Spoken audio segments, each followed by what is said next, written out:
Les grands joueurs, tu n'en as pas qui font ce genre de choses-là.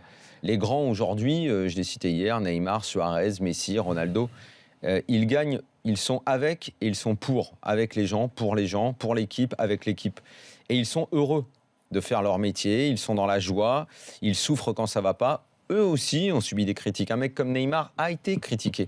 Quand on voit Neymar aujourd'hui, mais c'est ça une star, putain, c'est ça un joueur énorme. La façon dont il joue avec le Brésil, on a l'impression qu'il a le pays sur les épaules. Ça, c'est fantastique.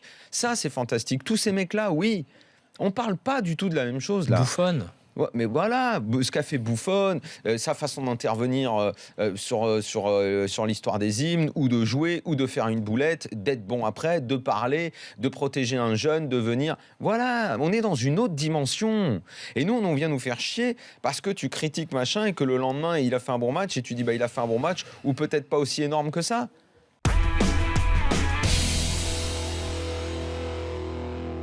Une nouvelle fois, ça marche pas. Alors c'est quoi? Quelle est la malédiction des espoirs? On en a parlé plusieurs fois dans l'after. Moi, je m'étais positionné il y a quelques semaines en disant qu'on a l'impression qu'il n'y a pas de projet finalement, qu'il n'y a rien de défini par la Fédé de clair concernant les espoirs. Est-ce qu'on veut en faire une équipe vraiment qui va aller au bout des compètes, qui va gagner l'Euro, ou est-ce qu'on en fait simplement une antichambre des A? Enfin, en tous les cas, il n'y a pas de stratégie déterminée. Peut-être que c'est ça qui donne un nouvel échec, puisque les espoirs français finissent deuxième de leur poule et donc ne pourront pas participer à la phase finale de l'Euro.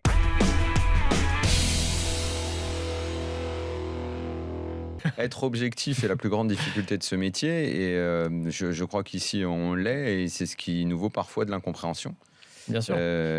Parce que tu es attaqué par des supporters qui sont totalement aveuglés quand tu dis quelque chose. Moi, le plus grand des compliments, c'est quand dans la même journée, je peux me faire insulter par un Parisien, un Marseillais, un Lyonnais, un Stéphanois. Ah, moi, je dis que j'ai réussi ma journée parce qu'au moins il y a une forme d'équilibre. Il y a un truc du C'est gars. vrai que c'est une sorte de grand chelem, ça. Mais je trouve que c'est bien. Oh bah, ça doit être souvent. Dans la Daniel. même journée, c'est un peu compliqué. Ouais. Mais enfin, Faut faire un vrai bon after. Voilà. Mais si sur. T'as sulfaté si tout sur, le Il te temps. manque un petit Lillois, c'est la petite cerise sur le gâteau. Et t'es au complet.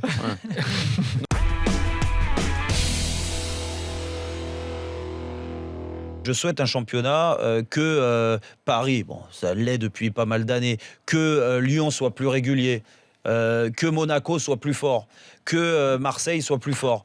Après, on est bien d'accord que c'est pas les droits télé qui déterminent Exactement, forcément le voilà. classement final. Que, Là-dessus, on est tout à fait d'accord. Enfin, les droits télé aident quand même. Que les gros clubs soient au rendez-vous chaque année, comme ça se passe dans les autres grands championnats.